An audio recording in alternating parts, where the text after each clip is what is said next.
2026ರ ವರಮಹಾಲಕ್ಷ್ಮಿ ಹಬ್ಬ ಯಾವ ದಿನ, ಏನು ಮಾಡಬೇಕು, ಏನು ಮಾಡಬಾರದು? ನಮಸ್ಕಾರ ಸ್ನೇಹಿತರೆ. ಶ್ರಾವಣ ಮಾಸ ಎಂದರೆ ದೇವಿಯ ಆರಾಧನೆಗೆ ಅತ್ಯಂತ ವಿಶೇಷವಾದ ಮಾಸ. ಅದರಲ್ಲೂ ಮಹಿಳೆಯರು ಬಹಳ ಭಕ್ತಿಯಿಂದ ಆಚರಿಸುವ ಪ್ರಮುಖ ವ್ರತಗಳಲ್ಲಿ ವರಮಹಾಲಕ್ಷ್ಮಿ ವ್ರತವೂ ಒಂದು. ಹಾಗಾದರೆ ಈ ವರ್ಷ ಅಂದರೆ 2026ರಲ್ಲಿ ವರಮಹಾಲಕ್ಷ್ಮಿ ಹಬ್ಬ ಯಾವ ದಿನ ಬರುತ್ತದೆ? ಆ ದಿನ ಮನೆಯಲ್ಲಿ ಏನು ಮಾಡಬೇಕು, ಏನು ಮಾಡಬಾರದು ಮತ್ತು ಶ್ರಾವಣ ಶುಕ್ರವಾರಗಳು ಯಾವುವು ಎಂಬ ಸಂಪೂರ್ಣ ಮಾಹಿತಿಯನ್ನು ಈ ವಿಡಿಯೋದಲ್ಲಿ ತಿಳಿದುಕೊಳ್ಳೋಣ. ಮೊದಲಿಗೆ ದಿನಾಂಕವನ್ನು ತಿಳಿದುಕೊಳ್ಳಿ. 2026ರ ವರಮಹಾಲಕ್ಷ್ಮಿ ಹಬ್ಬ ಯಾವಾಗ? 2026ರಲ್ಲಿ ವರಮಹಾಲಕ್ಷ್ಮಿ ವ್ರತವು ಆಗಸ್ಟ್ 28 ಶುಕ್ರವಾರದಂದು ಆಚರಿಸಲಾಗುತ್ತದೆ. ಇದೇ ದಿನ ಶ್ರಾವಣ ಹುಣ್ಣಿಮೆಯೂ ಇರುವುದರಿಂದ ಈ ದಿನಕ್ಕೆ ವಿಶೇಷ ಮಹತ್ವವಿದೆ. ಪಂಚಾಂಗದ ಪ್ರಕಾರ ವರಮಹಾಲಕ್ಷ್ಮಿ ವ್ರತವನ್ನು ಶ್ರಾವಣ ಹುಣ್ಣಿಮೆಯ ಹಿಂದಿನ ಶುಕ್ರವಾರ ಆಚರಿಸುವ ಸಂಪ್ರದಾಯವಿದೆ. ಶ್ರಾವಣ ಶುಕ್ರವಾರಗಳು ಯಾವುವು?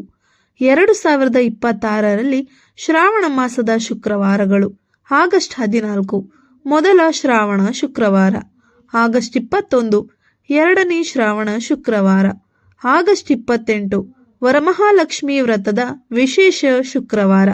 ಶ್ರಾವಣದ ಪ್ರತಿಯೊಂದು ಶುಕ್ರವಾರವೂ ಲಕ್ಷ್ಮೀ ದೇವಿಯ ಆರಾಧನೆಗೆ ವಿಶೇಷವೆಂದು ಭಕ್ತರು ನಂಬುತ್ತಾರೆ. ಈ ದಿನಗಳಲ್ಲಿ ಮನೆಯನ್ನು ಸ್ವಚ್ಛವಾಗಿಟ್ಟುಕೊಂಡು ದೇವಿಯ ಪೂಜೆ, ಕುಂಕುಮಾರ್ಚನೆ, ದೀಪಾರಾಧನೆ ಮತ್ತು ನೈವೇದ್ಯವನ್ನು ಭಕ್ತಿಯಿಂದ ಮಾಡಬಹುದು. ವರಮಹಾಲಕ್ಷ್ಮಿ ದಿನ ಬೆಳಗ್ಗೆ ಏನು ಮಾಡಬೇಕು? ಹಬ್ಬದ ದಿನ ಸಾಧ್ಯವಾದಷ್ಟು ಬೇಗ ಎದ್ದು ಮನೆಯ ಸ್ವಚ್ಛತೆಯನ್ನು ಮಾಡಿಕೊಳ್ಳಿ. ನಂತರ ಸ್ನಾನ ಮಾಡಿ ಶುಭ್ರವಾದ ಬಟ್ಟೆ ಧರಿಸಿ ಮನೆಯ ಪೂಜಾ ಸ್ಥಳವನ್ನು ಸ್ವಚ್ಛಗೊಳಿಸಿ. ಮನೆಯ ಬಾಗಿಲಿಗೆ ರಂಗೋಲಿ ಹಾಕಿ ತೋರಣ ಕಟ್ಟಿ ಪೂಜಾ ಸ್ಥಳವನ್ನು ಹೂವುಗಳಿಂದ ಅಲಂಕರಿಸಬಹುದು. ನಂತರ ಲಕ್ಷ್ಮೀ ದೇವಿಯ ಕಳಸ ಅಥವಾ ಮುಖವಾಡವನ್ನು ಸಂಪ್ರದಾಯದಂತೆ ಪ್ರತಿಷ್ಠಾಪಿಸಿ ಪೂಜೆ ಮಾಡಬಹುದು. ಕಳಸಕ್ಕೆ ನೀರು ತುಂಬಿ ಅರಿಶಿಣ, ಕುಂಕುಮ, ಅಕ್ಷತೆ, ಹೂವುಗಳನ್ನು ಅರ್ಪಿಸಿ ತೆಂಗಿನಕಾಯಿ ಇಟ್ಟು ಅಲಂಕರಿಸಬಹುದು. ನಿಮ್ಮ ಕುಟುಂಬದ ಸಂಪ್ರದಾಯದಂತೆ ವರಮಹಾಲಕ್ಷ್ಮಿ ವ್ರತದ ಪೂಜಾ ವಿಧಾನ, ವ್ರತಕಥೆ ಮತ್ತು ಲಕ್ಷ್ಮಿ ಅಷ್ಟೋತ್ತರವನ್ನು ಪಠಿಸಬಹುದು. ದೇವಿಗೆ ಏನು ನೈವೇದ್ಯ ಮಾಡಬಹುದು? ನಿಮ್ಮ ಕುಟುಂಬದ ಆಚರಣೆಗೆ ಅನುಗುಣವಾಗಿ ಸಿಹಿ ಪದಾರ್ಥಗಳು, ಪಾಯಸ, ಹಣ್ಣುಗಳು, ಕೋಸಂಬರಿ, ಅನ್ನ, ಸಾರು ಅಥವಾ ಇತರ ಸಾತ್ವಿಕ ನೈವೇದ್ಯಗಳನ್ನು ಅರ್ಪಿಸಬಹುದು. ಮುಖ್ಯವಾಗಿ ನೈವೇದ್ಯಕ್ಕಿಂತ ಭಕ್ತಿ ಮತ್ತು ಶ್ರದ್ಧೆಯೇ ಮುಖ್ಯ. ಸುಮಂಗಲಿಯರಿಗೆ ಏನು ಮಾಡುತ್ತಾರೆ? ಅನೇಕ ಮನೆಗಳಲ್ಲಿ ವರಮಹಾಲಕ್ಷ್ಮಿ ಪೂಜೆಯ ಸಂದರ್ಭದಲ್ಲಿ ಸುಮಂಗಲಿಯರನ್ನು ಆಹ್ವಾನಿಸಿ ಅರಿಶಿಣ, ಕುಂಕುಮ, ಹೂವು, ಹಣ್ಣು, ತಾಂಬೂಲ ಮತ್ತು ಸಾಧ್ಯವಾದಷ್ಟು ಸಣ್ಣ ಉಡುಗೊರೆಯನ್ನು ನೀಡಿ ಗೌರವಿಸುವ ಸಂಪ್ರದಾಯವಿದೆ. ಇದು ಕುಟುಂಬದ ಸಂಪ್ರದಾಯ ಮತ್ತು ಸಾಮರ್ಥ್ಯಕ್ಕೆ ಅನುಗುಣವಾಗಿರಬಹುದು. ಆ ದಿನ ನೀವು ಏನು ಮಾಡಬಾರದು? ಮೊದಲನೆಯದಾಗಿ ಹಬ್ಬದ ದಿನ ಮನೆಯಲ್ಲಿ ಅನಗತ್ಯ ಜಗಳ, ಕೋಪ ಮತ್ತು ಕೆಟ್ಟ ಮಾತುಗಳನ್ನು ತಪ್ಪಿಸಲು ಪ್ರಯತ್ನಿಸಿ. ಎರಡನೆಯದಾಗಿ ದೇವರ ಪೂಜೆಯನ್ನು ಕೇವಲ ಪ್ರದರ್ಶನಕ್ಕಾಗಿ ಮಾಡುವ ಬದಲು ಮನಸ್ಸಿನಲ್ಲಿ ಭಕ್ತಿ ಮತ್ತು ಶಾಂತಿಯನ್ನು ಇಟ್ಟುಕೊಂಡು ಪೂಜೆ ಮಾಡಿ. ಮೂರನೆಯದಾಗಿ ಮನೆಯಲ್ಲಿರುವ ಹಿರಿಯರನ್ನು ಅವಮಾನಿಸುವುದು ಅಥವಾ ಯಾರೊಂದಿಗೂ ಉದ್ದೇಶಪೂರ್ವಕವಾಗಿ ಜಗಳ ಮಾಡುವುದು ತಪ್ಪಿಸುವುದು ಒಳ್ಳೆಯದು. ಇನ್ನು ನಾಲ್ಕನೆಯದಾಗಿ ವ್ರತ ಮಾಡುತ್ತಿದ್ದರೆ ನಿಮ್ಮ ಆರೋಗ್ಯಕ್ಕೆ ಅನುಗುಣವಾಗಿ ಮಾಡಬೇಕು. ಉಪವಾಸ ಮಾಡಲೇಬೇಕು ಎಂಬ ಒತ್ತಡ ಬೇಡ. ಐದನೆಯದಾಗಿ ಪೂಜೆಯ ಹೆಸರಿನಲ್ಲಿ ಅನಗತ್ಯವಾಗಿ ಸಾಲ ಮಾಡಿ ಖರ್ಚು ಮಾಡುವ ಅಗತ್ಯವಿಲ್ಲ. ನಿಮ್ಮ ಶಕ್ತಿಗೆ ಅನುಸಾರವಾಗಿ ಸರಳವಾಗಿ ಪೂಜೆ ಮಾಡಿದರೆ ಸಾಕು. ಶ್ರಾವಣ ಶುಕ್ರವಾರಗಳಲ್ಲಿ ಮಾಡಬಹುದಾದ ಸರಳ ಪೂಜೆ: ಬೆಳಗ್ಗೆ ಸ್ನಾನ ಮಾಡಿ ದೇವರ ಮನೆಯಲ್ಲಿ ದೀಪ ಹಚ್ಚಿ ಲಕ್ಷ್ಮೀ ದೇವಿಗೆ ಹೂವು, ಕುಂಕುಮ ಮತ್ತು ಅಕ್ಷತೆ ಅರ್ಪಿಸಿ ಓಂ ಶ್ರೀ ಲಕ್ಷ್ಮೀ ಮಹಾಲಕ್ಷ್ಮಿ ನಮಃ ಎಂಬ ಮಂತ್ರವನ್ನು ಭಕ್ತಿಯಿಂದ ಜಪಿಸಬಹುದು. ನಂತರ ನೈವೇದ್ಯ ಅರ್ಪಿಸಿ ಆರತಿ ಮಾಡಬಹುದು. ಸಾಧ್ಯವಾದರೆ ಬಡವರಿಗೆ ಅಥವಾ ಅಗತ್ಯವಿರುವವರಿಗೆ ಆಹಾರ, ಬಟ್ಟೆ ಅಥವಾ ನಿಮ್ಮಿಂದ ಸಾಧ್ಯವಾದ ಸಹಾಯವನ್ನು ಮಾಡಬಹುದು. ಒಂದು ಮುಖ್ಯ ವಿಷಯ: ವರಮಹಾಲಕ್ಷ್ಮಿ ವ್ರತವನ್ನು ಮಾಡುವುದರಿಂದ ಖಂಡಿತವಾಗಿ ಹಣ ಬರುತ್ತದೆ ಅಥವಾ ಯಾವುದೇ ಸಮಸ್ಯೆ ತಕ್ಷಣ ಪರಿಹಾರವಾಗುತ್ತದೆ ಎಂದು ಹೇಳುವುದಕ್ಕಿಂತ ಇದು ಭಕ್ತಿ, ಕುಟುಂಬದ ಕ್ಷೇಮ, ಸಮೃದ್ಧಿ ಮತ್ತು ದೇವಿಯ ಕೃಪೆಯನ್ನು ಕೋರಿ ಮಾಡುವ ಧಾರ್ಮಿಕ ಆಚರಣೆ ಎಂದು ಅರ್ಥ ಮಾಡಿಕೊಳ್ಳುವುದು ಉತ್ತಮ. ಪ್ರತಿಯೊಂದು ಕುಟುಂಬದ ಪೂಜಾ ವಿಧಾನದಲ್ಲಿ ಸ್ವಲ್ಪ ವ್ಯತ್ಯಾಸ ಇರಬಹುದು. ಆದ್ದರಿಂದ ನಿಮ್ಮ ಮನೆಯ ಹಿರಿಯರು ಅಥವಾ ಸ್ಥಳೀಯ ಪಂಚಾಂಗದಲ್ಲಿ ಅನುಸರಿಸುವ ಸಂಪ್ರದಾಯಕ್ಕೆ ಆದ್ಯತೆ ನೀಡಿ. ವರಮಹಾಲಕ್ಷ್ಮಿ ವ್ರತಕ್ಕೆ ಸಂಪೂರ್ಣ ಸಿದ್ಧತೆ. ವರಮಹಾಲಕ್ಷ್ಮಿ ಹಬ್ಬದ ದಿನ ಅಮ್ಮನವರನ್ನು ಭಕ್ತಿಯಿಂದ ಅಲಂಕರಿಸಿ ಪೂಜೆ ಮಾಡುವುದಕ್ಕೆ ವಿಶೇಷ ಮಹತ್ವವಿದೆ. ಆದರೆ ಪೂಜೆಯ ವಸ್ತುಗಳನ್ನು ದುಬಾರಿ ರೀತಿಯಲ್ಲಿ ಮಾಡಲೇಬೇಕು ಎಂಬ ನಿಯಮವಿಲ್ಲ. ನಮ್ಮ ಶಕ್ತಿ ಮತ್ತು ಮನೆಯ ಸಂಪ್ರದಾಯಕ್ಕೆ ಅನುಗುಣವಾಗಿ ಸರಳವಾಗಿ ಮಾಡಿದರೂ ಭಕ್ತಿಯಿಂದ ಮಾಡುವುದು ಮುಖ್ಯ. ಮೊದಲಿಗೆ ಪೂಜಾ ಸ್ಥಳದ ಸಿದ್ಧತೆ. ಹಬ್ಬದ ಹಿಂದಿನ ದಿನವೇ ಪೂಜಾ ಕೊಠಡಿಯನ್ನು ಸ್ವಚ್ಛಗೊಳಿಸಬಹುದು. ಮುಖ್ಯ ಬಾಗಿಲಿಗೆ ಮಾವಿನ ಎಲೆಗಳ ತೋರಣ ಕಟ್ಟಬಹುದು. ಬಾಗಿಲಿನ ಮುಂದೆ ರಂಗೋಲಿ ಹಾಕಿ ಅದರ ಮಧ್ಯೆ ಲಕ್ಷ್ಮೀದೇವಿಯ ಪಾದದ ಚಿಹ್ನೆಗಳನ್ನು ಹಾಕಬಹುದು. ಪೂಜಾ ಸ್ಥಳದಲ್ಲಿ ಒಂದು ಪೀಠ ಅಥವಾ ಮರದ ಮಣೆ ಇಟ್ಟು ಅದರ ಮೇಲೆ ಸ್ವಚ್ಛವಾದ ಬಟ್ಟೆ ಹಾಸಿ ಅದರ ಮೇಲೆ ಅಕ್ಕಿಯನ್ನು ಹರಡಿ ಕಳಸವನ್ನು ಪ್ರತಿಷ್ಠಾಪಿಸುವ ಸಂಪ್ರದಾಯವಿದೆ. ಕಳಸಕ್ಕೆ ಏನೇನು ಹಾಕಬೇಕು? ಮೊದಲಿಗೆ ಬೆಳ್ಳಿ, ತಾಮ್ರ ಅಥವಾ ಹಿತ್ತಾಳೆಯ ಕಳಸವನ್ನು ಸ್ವಚ್ಛವಾಗಿ ತೊಳೆದು ಇಟ್ಟುಕೊಳ್ಳಿ. ಕಳಸದ ಒಳಗೆ ಸಾಮಾನ್ಯವಾಗಿ ಅಕ್ಕಿ, ಶುದ್ಧ ನೀರು, ಮಾವಿನ ಎಲೆಗಳು, ಒಂದು ತೆಂಗಿನಕಾಯಿ, ಹೂವು, ನಾಣ್ಯ, ವೀಳ್ಯದೆಲೆ, ಅಡಿಕೆ, ಅರಿಶಿಣ ಮತ್ತು ನಿಮಗೆ ನಿಮ್ಮ ಶಕ್ತಿಗೆ ಅನುಸಾರವಾಗಿ ಇತ್ಯಾದಿಗಳನ್ನು ಸಂಪ್ರದಾಯದಂತೆ ಬಳಸುತ್ತಾರೆ. ಕೆಲವು ಆಚರಣೆಗಳಲ್ಲಿ ನೀರಿಗೆ ಏಲಕ್ಕಿ, ಲವಂಗ, ಕೇಸರಿ ಅಥವಾ ಜಾಯಿಕಾಯಿ ಮುಂತಾದ ಪರಿಮಳದ ವಸ್ತುಗಳನ್ನು ಸೇರಿಸುವ ಪದ್ಧತಿಯೂ ಇದೆ. ಆದರೆ ಕಳಸಕ್ಕೆ ಇವೆಲ್ಲವನ್ನು ಕಡ್ಡಾಯವಾಗಿ ಹಾಕಬೇಕು ಎಂಬ ಒಂದೇ ನಿಯಮ ಇಲ್ಲ. ನಿಮ್ಮ ಕುಟುಂಬದ ಪೂಜಾ ಪದ್ಧತಿ ಅಥವಾ ಪುರೋಹಿತರ ಮಾರ್ಗದರ್ಶನವನ್ನು ಅನುಸರಿಸುವುದು ಉತ್ತಮ. ಕಳಸದ ಹೊರಭಾಗಕ್ಕೆ ಅರಿಶಿಣ ಮತ್ತು ಕುಂಕುಮದಿಂದ ಸ್ವಸ್ತಿಕ ಅಥವಾ ಓಂ ಚಿಹ್ನೆ ಹಾಕಬಹುದು. ಕಳಸದ ಕುತ್ತಿಗೆಗೆ ಅರಿಶಿಣದ ಹಚ್ಚಿದ ದಾರವನ್ನು ಕಟ್ಟಬಹುದು. ನಂತರ ಮಾವಿನ ಎಲೆಗಳನ್ನು ಕಳಸದ ಬಾಯಿಯಲ್ಲಿ ಜೋಡಿಸಿ ಅದರ ಮೇಲೆ ಅರಿಶಿಣ ಕುಂಕುಮ ಹಚ್ಚಿದ ತೆಂಗಿನಕಾಯಿಯನ್ನು ಇಡಬಹುದು. ಇನ್ನು ಅಮ್ಮನವರ ಮುಖದ ಅಲಂಕಾರ. ಕೆಲವು ಮನೆಗಳಲ್ಲಿ ಕಳಸದ ಮೇಲಿರುವ ತೆಂಗಿನಕಾಯಿಗೆ ಲಕ್ಷ್ಮೀ ದೇವಿಯ ಮುಖವನ್ನು ಇಡುತ್ತಾರೆ. ಮಾರುಕಟ್ಟೆಯಲ್ಲಿ ಸಿಗುವ ವರಮಹಾಲಕ್ಷ್ಮಿ ಮುಖವಾಡವನ್ನು ಬಳಸಬಹುದು.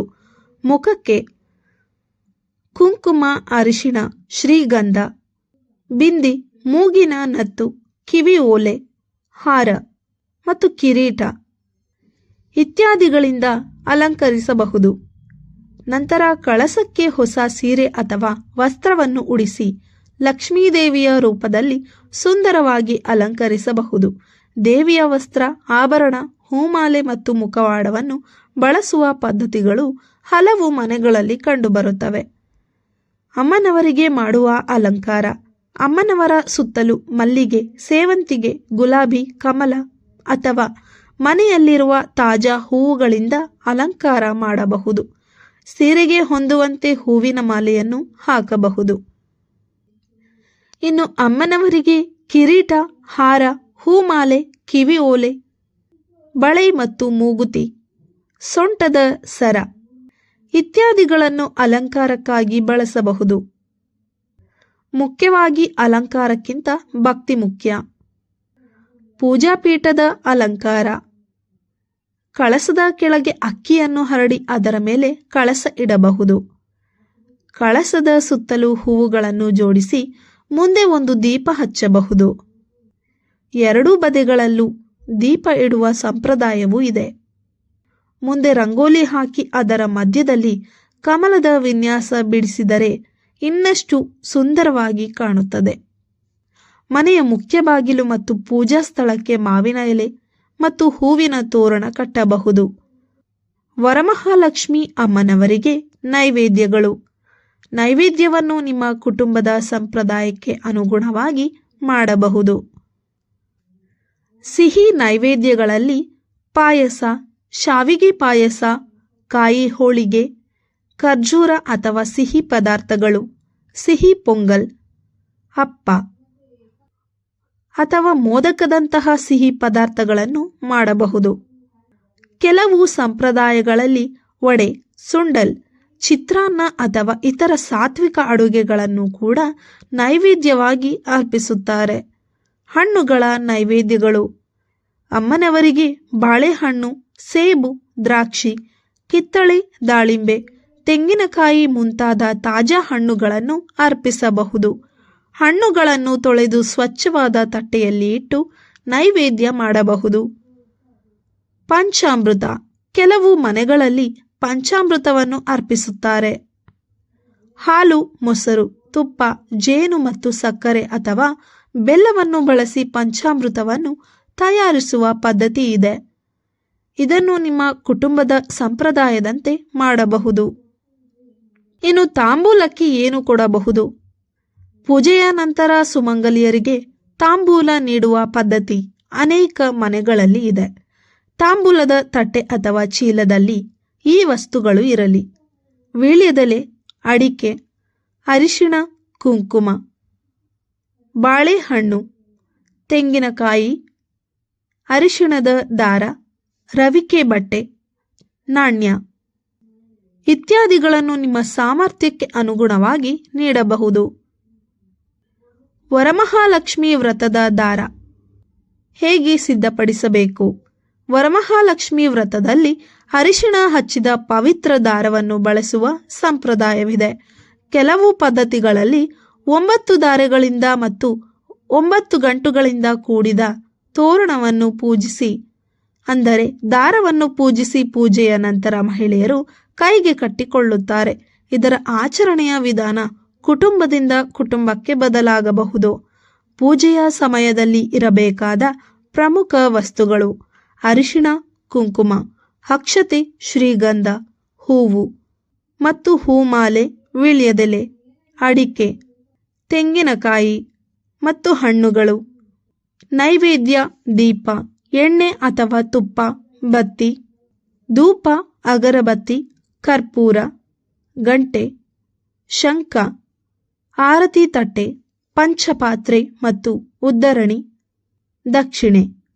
ಇವುಗಳನ್ನು ಮುಂಚಿತವಾಗಿಯೇ ಸಿದ್ಧಪಡಿಸಿಕೊಂಡರೆ ಪೂಜೆಯ ಸಮಯದಲ್ಲಿ ಯಾವುದೇ ಗೊಂದಲವಾಗುವುದಿಲ್ಲ.